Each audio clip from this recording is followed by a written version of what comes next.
Hello, it's Amy, and as you can see, we have this poor book here where the front board has unfortunately completely detached itself.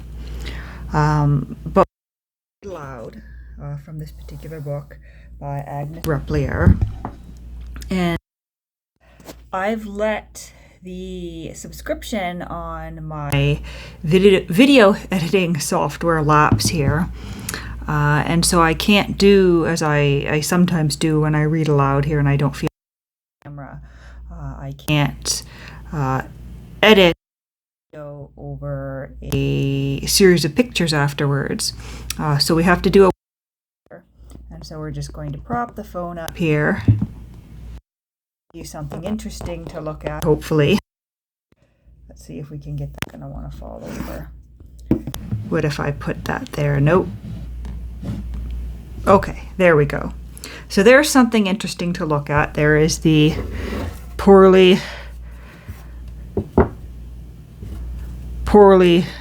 looking board of the book here. It is a library discard, and the book was in bad shape when it came to me. It was hanging on by a single thread, and I had it, nicely bound up with ribbon, was hopefully going to keep it from detaching itself. But the thread that was holding the board on was just so brittle and rotten through that it kind of came off of its own accord. And unfortunately, there's not really a lot of material here that I can easily repair the book. So it's either the entire binding's got to come apart, or I can do a bad paste job, or it's just going to stay as is. And I think for now it's just going to stay as is. But I had started to read some of the essays here, and there's one here called The Deathless Diary, which I paused in my reading, and I went online and I ordered a copy of one of the diaries mentioned here because I thought, oh, that sounds right up my alley, because I do love to read diaries. But this is an article, an essay, titled The Deathless Diary. And if you Google it, you will find it online, available for you to read. It was published in the Atlantic in the 1890s. And the Atlantic has uploaded the essay both in a web page version and a PDF version to their website, so that is available for you to go ahead and read if you would like as well. And I discovered that while looking for a copy of this particular diary that she mentions, because of course it did come up as a web hit as well. Because I think it's probably one of the few published secondary sources available online that mentions this particular diary. So here we are, the Deathless Diary. 4 ways there are of telling a curious world that endless story of the past which is never tired of hearing. History, memoir, biography, and the diary run back like 4 smooth roads connecting our century, our land, our life with other centuries and lands and lives that have all served in turn to make us what we are. Of these 4 roads, I like the narrowest best. History is both partial and prejudiced, sinning through lack of sympathy as well as through lack of truth. Memoirs are too often false and malicious. Biographies are misleading in their flattery. There is but one Boswell. Diaries tell their little tales with a directness, a candor, conscious or unconscious, a closeness of outlook which gratifies our sense of security. Reading them is like gazing through a small clear pane of glass. We may not see far and wide, but we are very distinctly that which comes within our field of vision. We see very distinctly, rather, that what comes within our field of vision. In those happy days when leisure was held to be no sin, men and women wrote journals whose copiousness both delights and dismays us. Neither eternal youth nor nothing else to do seems an adequate foundation for such structures. They were considered then a profitable waste of time, and children were encouraged to write down in little books the little experiences of their lives. Thus, we have the few priceless pages which tell pet Marjorie's story, the incomparable description of Helene Masalski's school days at the Abbaye de Notre Dame au Beau, the demure vivacity of Anna Green Winslow, the lively, petulant records of Louisa and Richenda Gurney, the amusing experiences of that remarkable and delightful urchin, Richard Doyle. And I will just note, it's Helene Masalski's diary, translation into English, that I was looking for. And I think I found it. It is from the late part of the 19th century, the particular translation. It's 2 volumes, and the title says something along the lines of the memoirs, so I'm not 100% sure what I'm going to get, whether it's going to be a direct translation of the diary or whether it's going to be, biographical information written into a memoir of sorts and combined with the directly translated entries. But we'll find out when that arrives. Back to the essay here. These youthful diaries, whether brief or protracted, have a twofold charm, revealing as they do both child life and the child itself. It is pleasant to think that one of the little Gurneys, who were all destined to grow into such relentlessly pious women that their adult letters exclude the human element absolutely in favor of spiritual admonitions, was capable, when she was young, of such a defiant sentiment as this. I read half a Quaker's book through with my father before meeting. I am quite sorry to see him grow so Quakerly. Or worse and worse, we went on the highway this afternoon for the purpose of being rude to the folks that passed. I do think being rude is most pleasant sometimes. Of course she did, poor little overtrained, overdisciplined Richenda, and her open confession of iniquity contrasts greatly with the anxious assurance given by Anna Winslow to her mother, that there had been no rudeness, Mamma, I assure you, at her evening party. Naturally, a diary written by a little girl for the scrutiny and approbation of her parents is a very different thing from a diary written by a little girl for her own solace and diversion. The New England child is always sedate and prim, mindful that she is 12 years old, and that she is expected to live up to a rather rigorous standard of propriety. She would no more dream of going into the highway for the purpose of being rude to the folks that passed than she would dream of romping with boys in those decorous Boston streets, where, as Mr. Burrell presently puts it, respectability stalked unchecked. Neither does she consider her diary a vent for naughty humors. She fills it with a faithful account of her daily occupations and amusements, and we learn from her how much wine and punch little New England girls were allowed to drink 100 years ago, how they danced 5 hours on an unsustaining supper of cakes and raisins, how they sewed more than they studied and studied more than they played, and what wondrous clothes they wore when they were permitted to be seen in company. I was dressed in my yellow coat, black bib and apron, writes Anna, in an unpunctuated transport of pride, black feathers on my head, my paste comb and all my paste garnet, marquisette and jet pins, together with my silver plume, my locket, rings, black collar round my neck, black mitts and yards of blue ribbon, black and blue in high taste, striped tucker and ruffles, not my best, and my silk shoes completed my dress. And none too soon, thinks the astonished reader, who fancied in his ignorance that little girls were plainly clad in those fine old days of simplicity.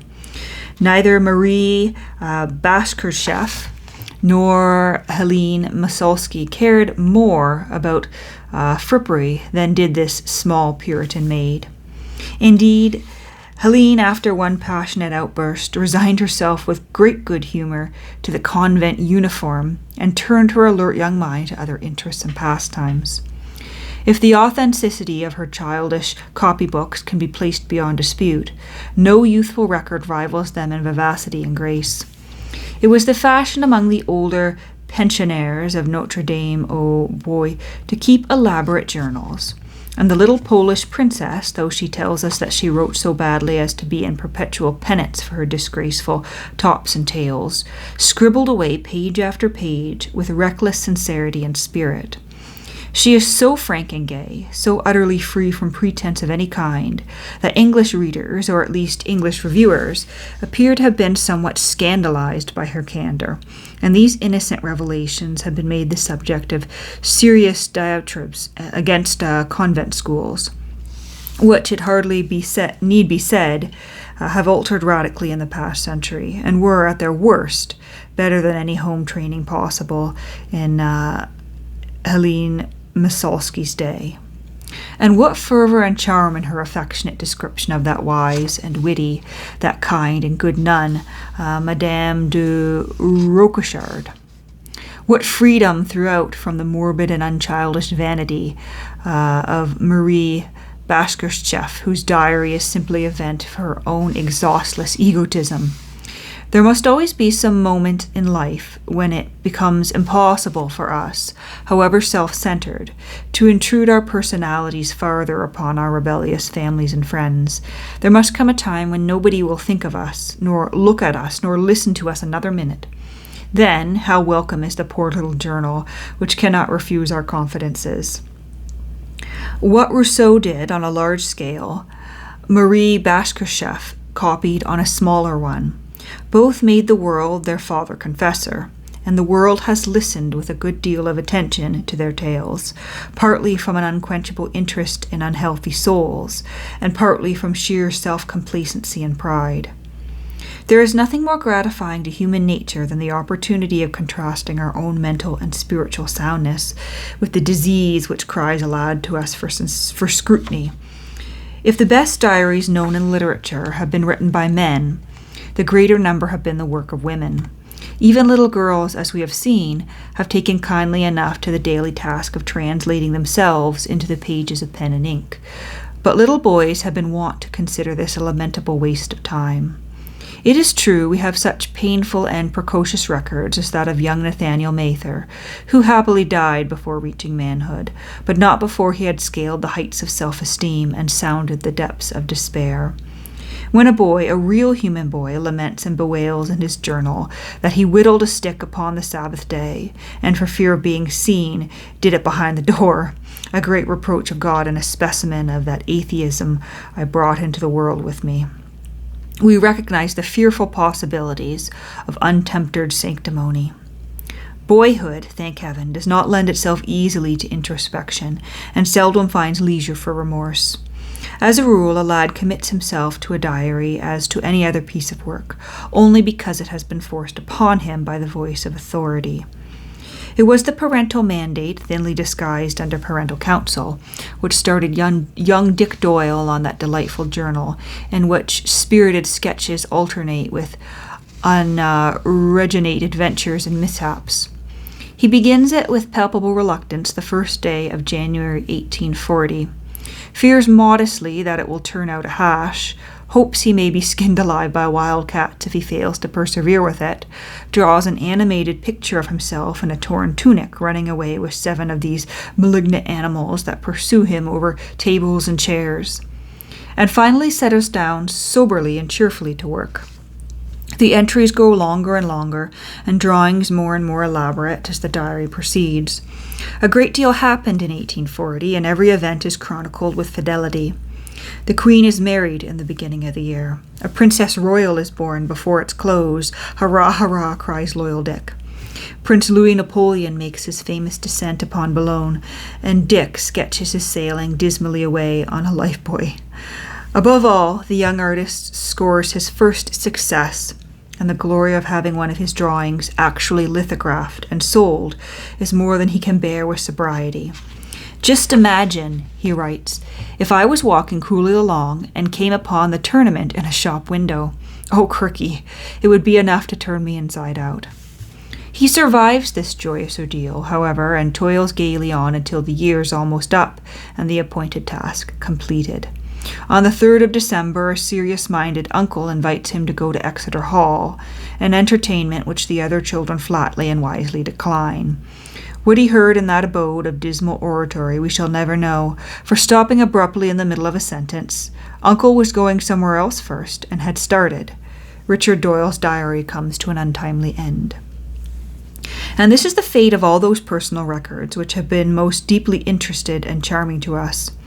It is so easy to begin a journal, so difficult to continue it, so impossible to persevere with it to the end. Bacon says that the only time a man finds leisure for such an engrossing occupation is when he is on a sea voyage and naturally has nothing to write about. Perhaps the reason why diaries are ever short-lived may be found in the undue ardor with which they are set going. Man is sadly diffuse and lamentably unstable. He ends by saying nothing because he begins by leaving nothing unsaid. And we have a quote here, which I'm not sure what it's referencing. Le secret d'ignorer et de tout dire. Hayden the Painter, it is true, filled 27 volumes with the melancholy record of his high hopes and bitter disappointments. But then he did everything and failed in everything on the same gigantic scale. The early diary of Frances Burney is monumental. Its young writer finds life so full of enjoyment that nothing seems to her too insignificant to be narrated. Long and by no means lively conversations that must have taken whole hours to write are minutely and faithfully transcribed. She reads The Vicar of Wakefield and at once sits down and tells us all she thinks about it. Her praise is guarded and somewhat patronizing, as befits the author of Evelina. She is sorely scandalized by Dr. Primrose's verdict that murder should be the sole crime punishable by death, and proceeds to show at great length and with pious indignation how this doctrine might be contradicted from the very essence of our religion, quoting Exodus in defense of her orthodoxy. She is charmingly frank and outspoken, and these youthful pages show no trace of that curious, half-conscious pleading with which she strives in later days to make posterity her confidant. To pour into the ears of future partisans like Macaulay her side of the court story, with all its indignities and honors, its hours of painful ennui, its minutes of rapturous delight. That Macaulay should have worked himself up into a frenzy of indignation over Miss Burney's 5 years at court is an amusing instance of his unalterable point of view. The sacred and exalted profession of letters had in him its true believer and devotee. That kings and queens and princesses should fail to share this deference, that they should arrogantly assume the privileges of their rank when brought into contact with a successful novelist, was to him an incredible example of barbaric stupidity. The spectacle of Queen Charlotte placidly permitting the authoress of Cecilia to assist at the royal toilet filled him with grief and anger. It is but too apparent that no sense of intellectual unworthiness troubled Her Majesty for a moment, and the shameless serenity of spirit was more than the great Whig historian could endure. To less ardent minds, it would seem that 5 years of honorable and well-paid service were amply rewarded by a pension for life, and that Miss Burney, however hard-worked and overdriven, must have had long, long hours of leisure in which to write the endless pages of her journal.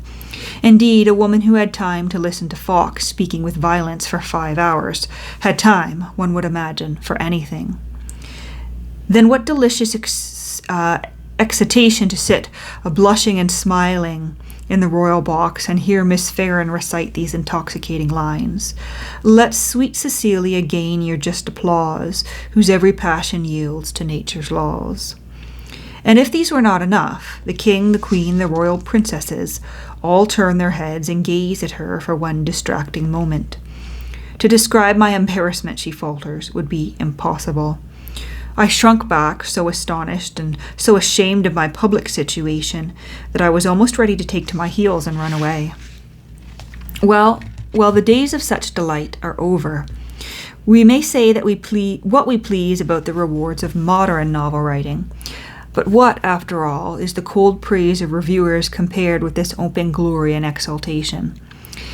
It is moderately impressive to be told over and over again by Marie Corelli's American publishers that the Queen of England thinks The Soul of Lilith and The Sorrows of Satan are good novels.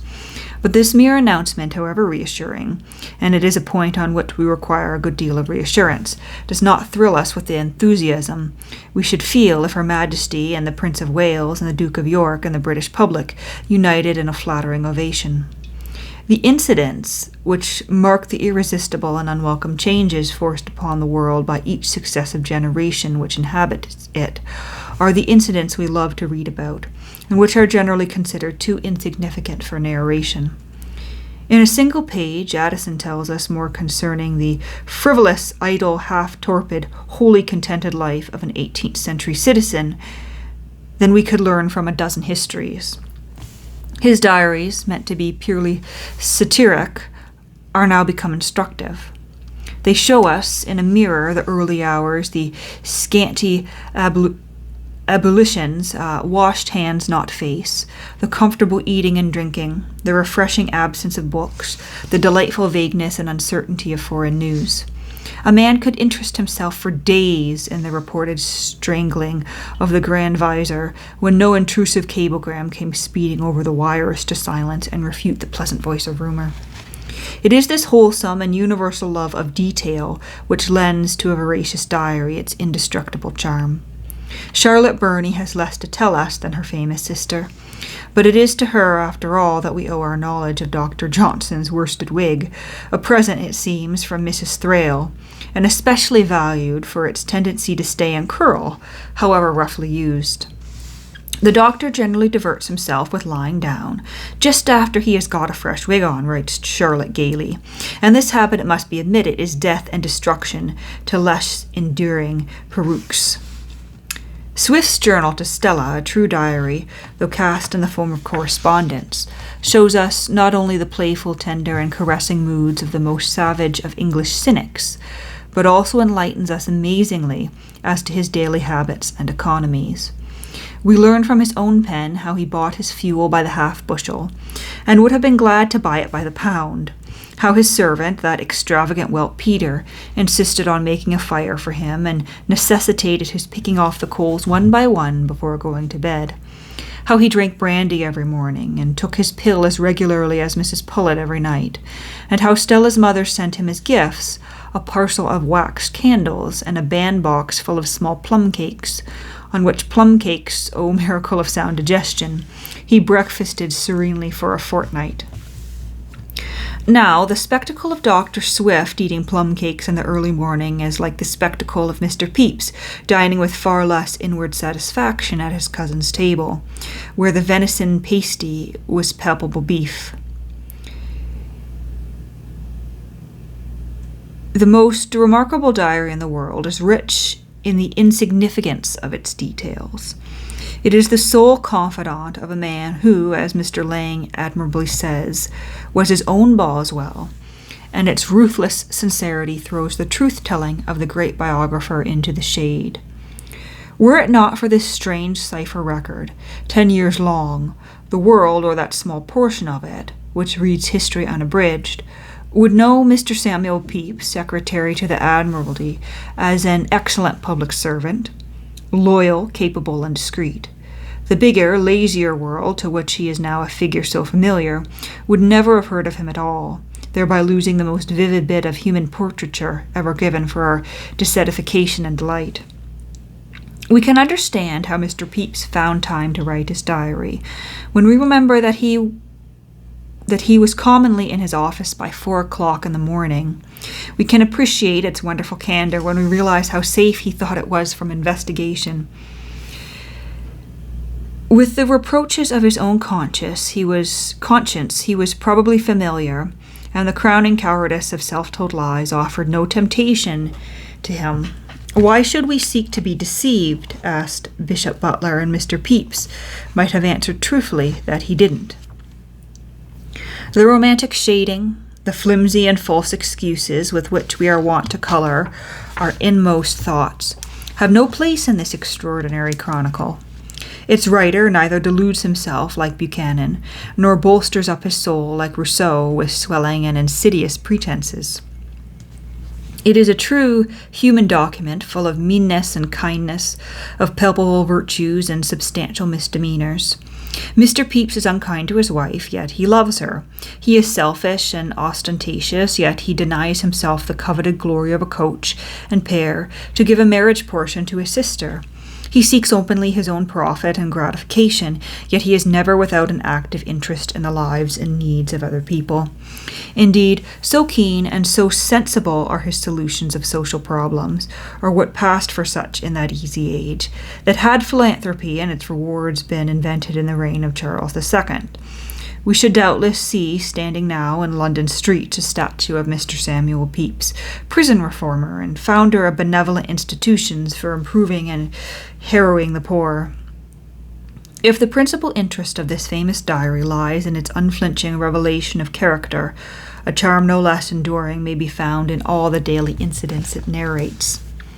We like to know how a citizen of London lived 200 years ago, what clothes he wore, what food he ate, what books he read, what plays he heard, what work and pleasures filled his waking hours.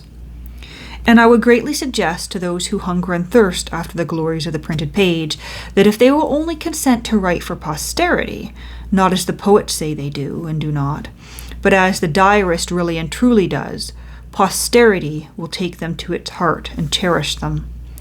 They may have nothing to say which anybody wants to listen to now, but let them jot down truthfully the petty occurrences, the pleasant details of town or country life, and as surely as the world lasts, they will one day have a hearing. We live in a strange period of transition. Never before has the old order changed so rapidly as it is changing now. O writers of dull verse and duller prose, quit the well-worked field of fiction, the arid waste of sonnets and sad poems, and chronicle in little leather-covered books the incidents which tell their wondrous tale of resistless and inevitable change.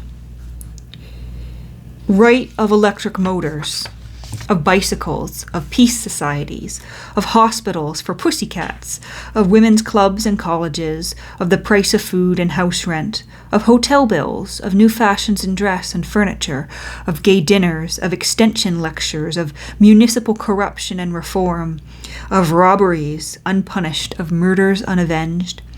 These things do not interest us profoundly now, being part of our daily surroundings. But the generations that are to come will read of them with mingled envy and derision, because we think that we have done so much. If, then, it is as natural for mankind to peer into the past as to speculate upon the future, where shall we find such windows for our observation as in the diaries which show us, day by day, the shifting current of what once was life? We can learn from histories all we want to know about the Great Fire of London, but to realize just how people felt and behaved in that terrible emergency, we should watch the alert and alarmed Mr. Pepys, burying not only his money and plate, but his wine and Parmesan cheese. We have been taught at school much more than we ever wanted to know about Cromwell and the Protectorate and Puritan England. Yet to breathe again that dismal and decorous air, we must go to church with John Evelyn, and see instead of the expected rector, a sour-faced tradesman mount the pulpit, and preach for an hour on the inspiriting text. And Benaiah went down also and slew a lion in the midst of a pit in time of snow. The pious, the accomplished Mr. Evelyn does not fancy this strange innovation. Like other conservative English gentlemen, he has little leaning to novices and novelties in the house of God, and he is even less pleased when all the churches are closed on Christmas Day, and a Puritan magistrate speaks in his hearing spiteful things of our Lord's nativity. His horror at King Charles's execution is never mitigated by any of the successive changes which followed that dark deed. He is repelled in turn by the tyranny of Cromwell and the dissoluteness of Charles II, the Catholicity of James, and the heartlessness of Queen Mary, who come to Whitehall jolly and laughing as to a wedding, without even a decent pretense of pity for her exiled father. He firmly believes in witchcraft, as did many other learned and pious men, and he persists in upsetting all our notions of galley slaves and the tragic horrors of their lot by affirming the miserable creatures at Marseilles to be cheerful and full of knavery, and hardly ever without some trifling occupation at which they toiled in free moments, and by which they made a little money for the luxuries and comforts that they craved. In fact, an air of sincere and inevitable truthfulness robs John Evelyn's diary of all that is romantic and sentimental. We see in it the life of a highly cultivated and deeply religious man, whose fate it was to witness all those tremendous and sovereign changes which swept over England like successive tidal waves, between the execution of the Earl of Strafford and the accession of Queen Anne. Sharp strife, the bitter contention of creeds, England's one plunge into republicanism, and her abrupt withdrawal from its grim embraces, the plague, the Great Fire, with 10,000 houses all in one flame, and the depth of national corruption under the last Stuarts, the obnoxious and unpalatable remedy administered by the House of Orange, the dawning of fresh prosperity and of a new literature. All these things Mr. Evelyn saw and noted with many comments in his diary. And from all we turn with something like relief to read from the fire-eater Richardson, who delighted London by cooking an oyster on a red-hot coal in his mouth, or drinking molten glass as though it had been ale, and who would have made the fortune of any modern museum. Or perhaps we pause to pity the sorrows of landlords, always an ill-used and persecuted race. For Sayes Court, the home of the Evelyns, with its famous old trees and beautiful gardens, was rented for several years to Admiral Benbow, who sublet it in the summer of 1698 to Peter the Great, and the royal tenant so trampled down and destroyed the flower beds that no vestige of their loveliness survived his ruthless tenancy. The Tsar, like Queen Elizabeth, was magnificent when viewed from a distance, but a most disturbing element to introduce beneath a subject's humble roof. If Defoe, that master of narrative, had written fewer political and religious tracts and had kept a journal of his eventful career, what welcome and admirable reading it would have made. If Lord Hervey had been content to tell us less about government measures and more about court and country life, his thick volumes would now be the solace of many an idle hour. So keen a wit, so powerful and graphic a touch, have never been wasted upon matters of evanescent interest. History always holds its share of the world's attention. The charm of personal gossip has never been known to fail. But political issues, once dead, make dull reading for all but students of political economy. And they, browsing by choice amid arid pastures, scorn nothing so much as the recreative. Yet Lord Hervey's epigrammic definition of the two great parties, patriots and courtiers, as Whigs out of place and Whigs in place, shows how vital and long-lived is humour, and the trenchant cynicism of his unkind pleasantry is more easily disparaged than forgotten. On the other hand, we can never be sufficiently grateful that Governor Morris, instead of writing industrious pamphlets on the causes that led to the French Revolution, has left us his delightful diary with its vivid picture of social life and of the great storm cloud darkening over France. In his pages we can breathe freely, unchoked by that lurid and sulphuric atmosphere so popular with historians and novelists rehearsing on the safe side of prophecy. His courage is of the unsentimental order, his perceptions are pitiless, his common sense is invulnerable. He has the purest contempt for the effusive oath-taking of July 14th, the purest detestation for the crimes and cruelties that followed. He persistently treads the earth and is in no way dazzled by the mad flights into ether which were so hopelessly characteristic of the time.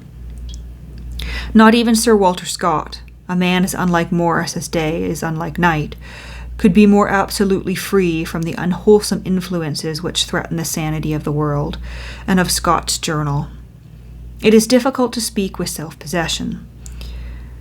Our thanks are due primarily to Lord Byron, whose Ravenna diary first started Sir Walter on his daily task, a task which grew heavier when the sad years came, but which show us now, as no word from other lips or other pen could ever show us, the splendid courage, the boundless charity, the simple unconscious goodness of the man whom we may approach closer and closer and only love and reverence the more. Were it not for this journal, we should never have known Scott, never have known how sad he was sometimes, how tired, how discouraged, how clearly aware of his own fast-failing powers. We should never have valued at its real worth his unquenchable gaiety of heart, his broad, genial, reasonable outlook on the world. His letters, even in the midst of trouble, are always cheerful, as the letters of a brave man should be. His diary alone tells us how much he suffered at the downfall of hopes and ambitions that had grown deeper and stronger with every year of life. I feel my dogs' feet on my knees. I hear them whining and seeking me everywhere, he writes pathetically, when the thoughts of Abbotsford closed and desolate seems more than he can bear. And then, obedient to those unselfish instincts which had always ruled his nature, he adds with nobler sorrow, "Poor Will Laidlaw, poor Tom Purdy." This will be news to wring your hearts, and many an honest fellow's bedside to whom my prosperity was daily bread. Of all the journals bequeathed to the world, and which the wise world has guarded with jealous care, Sir Walter's makes the strongest appeal to honest human nature, which never goes so far afield in its search after strange gods as to lose its love for what is simply insanely good. We hear a great deal about the nobler standards of modernity, and about virtues so fine and rare that our grandfathers knew them not. But courage and gaiety, a pure mind and a kind heart, still give us the assurance of a man. The pleasant duty of admonishing the rich, the holy joy of preaching a crusade against other people's pleasures, are daily gaining favor with the elect. But to the unregenerate there is a wholesome flavor in cheerful enjoyment, no less than in open-handed generosity. The one real drawback to a veracious diary is that, life being but a cloudy thing at best, the pages which tell the story often make melancholy reading. Mr. Pepys has perhaps the lightest heart of all the fraternity, and we cannot help feeling now and then that a little more regret on his part would not be wholly unbecoming. However, his was not a day when people moped in corners over their own or their neighbours' shortcomings. And there is no more curious contrast offered by the wide world of bookland than the life reflected so faithfully in Pepys' diary and in the sombre journal of Judge Sewall. New England is as visible in the one book as is Old England in the other. New England, under the bleak sky of an austere, inexorable, uncompromising Puritanism which dominated every incident of life. If Mr. Pepys went to see a man hanged at Tyburn, the occasion was of some jollity, alike for crowd and for criminal. An open-air entertainment in which the leading actor was recompensed in some measure for the severity of his part by the excitement and admiration he aroused. But when Judge Sewall attended the execution of James Morgan, the unfortunate prisoner was first carried into church and prayed over lengthily by Cotton Mather for the edification of the congregation, who came in such numbers and pressed in such unruly fashion around the pulpit that a riot took place within the holy walls, and Morgan was near dying of suffocation in the dullest possible manner without the gallows tree. It is not of hangings only and such direful solemnities that we read in Sewall's diary. Every ordinary duty, I cannot say pastime, of life is faithfully portrayed. We know the faults, sins they were considered, of his 14 children. How they played at prayer time or began their meals before grace was said, and they were duly whipped for such transgressions.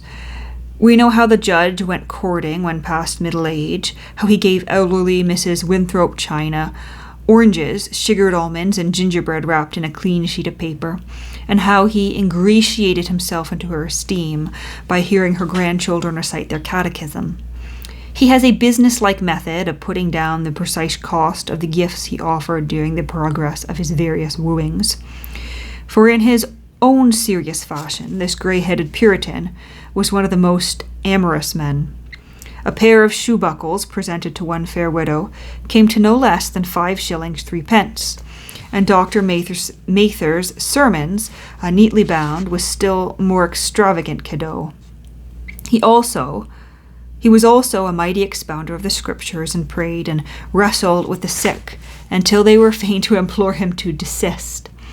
There is one pathetic story of a dying neighbour to whose bedside he hastened with 2 other austere friends, and who was so sorely harried by their prolonged exhortations that with his last breath he sobbed out, "Let me alone, my spirits are gone," and to the terrible distress and scandal of his wife. On the whole, Judge Sewell's diary is not cheerful reading, but the greyness of its atmosphere is mainly due to the unlovely aspect of colonial life, to the rigours of an inclement climate not yet subdued by the forces of a luxurious civilization, and by a too constant consideration of the probabilities of being eternally damned. There is nowhere in its sedate and troubled pages that piercing sadness, that cry of enigmatic, inexplicable pain, which shakes the very centre of our souls when we read the beautiful short journal of Maurice de Guérin. These few pages, written with no definite purpose by a young man whose life was uneventful and whose genius never flowed to maturity, have a positive as well as a relative value. They are not merely interesting for what they have to tell. They are admirable for the manner of the telling, and the world of letters would be distinctly poorer for their loss. Eugenie de Guérin's journal is charming, but its merits are of a different order. No finer, truer picture than hers has ever been given to us of that strange, simple, patriarchal life which we can so little understand, a life full of delicate thinking and homely household duties. At Locala, the lonely Languedoc chateau, where one could pass days without seeing any living thing but the sheep, without hearing any living thing but the birds, the young Frenchwoman found in her diary companionship and mental stimulus, a link to bind her day by day to her absent brother, for whom she wrote, and a weapon with which to fight the unconquerable disquiet of her heart. Her finely balanced nature, which resisted sorrow and ennui to the end, forced her to adopt that precision of phrase which is the triumph of French prose. There is a tender grace in her descriptions, a restraint in her sweet, sudden confidences, a wistfulness in her joy, and always a nobility of thought, which makes even her gentleness seem astir. But Maurice de Guérin had in him a power of enjoyment and of suffering, which filled his life with profound emotions, and these emotions break like waves at our feet when we read the brief pages of his diary. There is the record of a single day at Laval, so brimming with blessedness and beauty that it illustrates the lasting nature of pure earthly happiness. For such days are counted out like fairy gold, and we are richer all our lives for having grasped them once. There are passages of power and subtlety which show that nature took to her heart this trembling seeker after felicity, cast from him the chains of care and thought, and bade him taste for one keen hour the noble voluptuousness of freedom. Then, breaking swiftly in amid vain dreams of joy, came the bitter moment of awakening, and the sad voice of humanity sounds wailing in his ears. My God, how I suffer from life, not from its accidents. A little philosophy suffices for them, but from itself, from its substance, from all its phenomena. And ever wearing away his heart is the restlessness of a nature which craved beauty for its daily food, which longed passionately for whatever was fairest in the world, for the lands and the seas he was destined never to behold. Eugenie, in her solitude at Locala, trained herself to echo with gentle stoicism the words of Acampus. What canst thou see anywhere that thou canst not see here? Behold the heavens and the earth and all the elements, for out of these all things are made. Her horizon was bounded by the walls of home. She worked, she prayed, she read her few books, she taught the peasant children the little it behooved them to know. She played with the grey cat and with the 3 dogs, Lion, Wolf, and little Trilby, whom she loved best of all, and from whom, rather than from the stupid fairy tale, it may be that Du Maurier stole his heroine's name. She won peace, if not contentment, by the fulfillment of near duties. But in her brother, the unquenchable desire of travel burned like a smoldering fire. In dreams, he wandered far amid ancient and sunlit lands, whose mighty monuments are part of the mysterious legend of humanity. The road of the wayfarer is a joyous one, he cries. Ah, who shall see me adrift upon the Nile? And with these words, the journal of Maurice de Guerin comes to a sudden end. A river deeper than the Nile was opening beneath his passionate, tired young eyes. Remoter lands than Egypt lay before his feet. And that is the end of Agnes Replier's essay on the Deathless Diary. And if that doesn't make you want to just run out and buy a bunch of diaries, buy a bunch of the diaries that she mentioned, then, I don't know what will. And I do love reading diaries. If you've stuck with me through all 45 minutes of this recording, then thank you very much. I hope you enjoyed, and I'll be back soon with something else.